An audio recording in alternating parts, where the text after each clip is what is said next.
What's up, folks? We're back in the kitchen today. Welcome to Woodworking Against the Grain. I know I keep calling this channel woodworking, but about half the time we're cooking, but we're going to do some of both as we go along.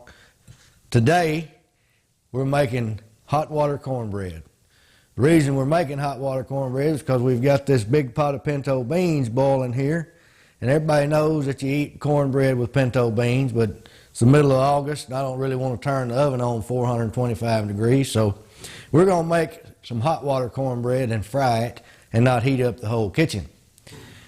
What we've got in this bowl right here so far is 1.5 cups of good white cornmeal, about 2 tablespoons of flour, a teaspoon of salt, a teaspoon of baking powder, a teaspoon of sugar. Got that sifted together and mixed in there real good. What we're going to do now is take this boiling water we've got right here that's got about 1 tablespoon of bacon grease in it. If you want to season your water, you can put bacon grease or ham broth or whatever you want in there, or you can use just plain water. It's really up to you. I like to put bacon fat in mine because it flavors the cornbread well. What we're going to do is pour this boiling water over this dry mixture, stir it in good, and that's actually doing most of the cooking when we do that. And then we're going to make some patties and put them in some hot grease, and we'll have them to go with these pinto beans here after a while. So we're going to add you don't want to add your water too much at a time, because if you get too much in there, you can't take it out.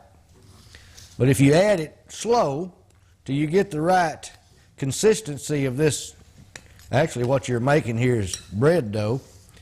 If you don't put too much in it to start with, you don't have to worry about it being too thin. So just kind of take your time, add a little bit of hot water, stir it in there some, and if you see that that's not quite enough, then you add a little bit more. You see that's still got quite a bit of dry stuff there, so we're not quite there yet. This recipe is probably close to 100 years old. It's my grandmother's hot water cornbread recipe, and what I'm making here won't be near as good as what she always cooked. She didn't usually fry hers. She usually broiled it in about a 500-degree oven, and it was some of the best stuff you ever put in your mouth. I see we've got this coming together pretty good right here. Still got just a little bit of dry. I'm going to add maybe just a 1/4 cup more and see how that does. You don't want to get this batter too thin because it doesn't do well. You want to get that stirred in. You're actually cooking this cornmeal right now with this boiling water going in here. You want to kind of get that stirred in till you got something that's a little bit thicker than the consistency of what you would make cornbread if you were going to bake it. This is a little bit thicker than that because it's not really pourable. We're going to make some patties out of this, and then we're going to fry them in some hot coconut oil. That looks to be just about right. You could probably get by with a little bit more water in that, but we're going to call that good for right now. All right, we've got our cornbread batter made up here and pretty much cooked. What we're going to do now is we're going to make these out into some patties before we fry them. And what I've got going on here, I've got on 2 pair of good clean latex gloves because this stuff's really hot. And now I'm rubbing some coconut oil on these gloves so this stuff doesn't stick to them. That's a good little trick. Now you can let this cool if you want to, and you don't have to have these gloves, but it's hot right now and we want to get this show on the road. So we're just going to make, you can make these just whatever size you want to, whatever shape you want to. We're going to make them just kind of about like that right there. They won't all be exactly the same size. And the second time you make this recipe, you're going to want to double it because you're going to eat a lot more of them than you think you will because they're just really that good. My grandmother used to put cracklings in them sometime. I don't know if anybody left around knows what cracklings are or not, but it's pig skin that's been boiled, and you can put that in this recipe as well.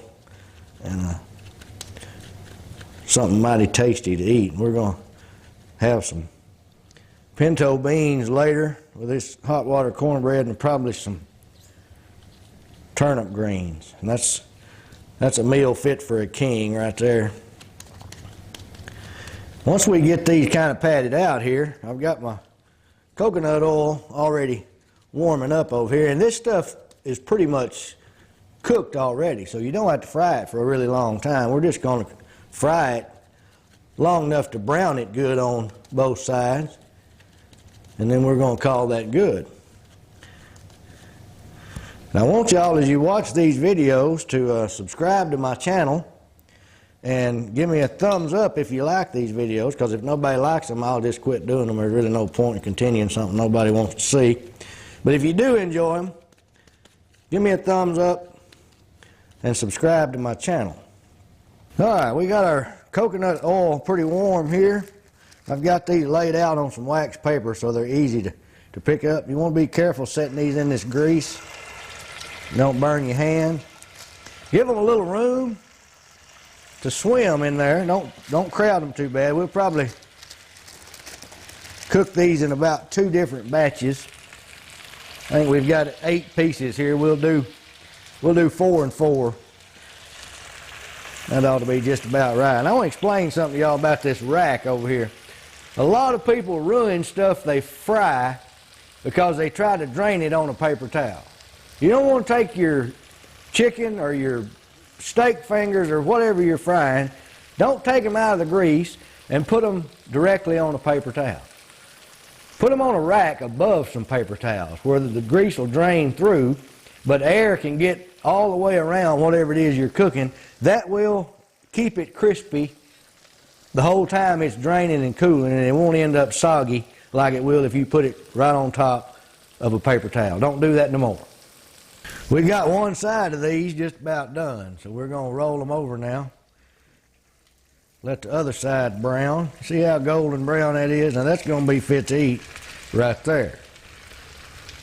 That's going to be some good stuff.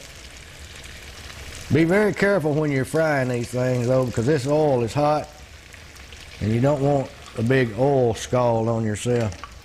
Over here in this other pot, we've got some good pinto beans to go with this cornbread.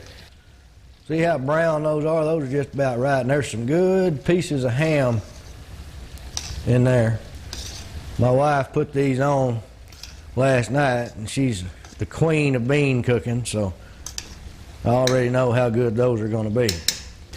All right, we've got our first batch good and brown here. We're going to go ahead and take these out of the grease and put them on this rack to drain. Now there's 2 ways to eat hot water cornbread. By itself or with something. Either way, it's just as good. Now you can put butter on these and it's good. You can pour honey over it and it's good.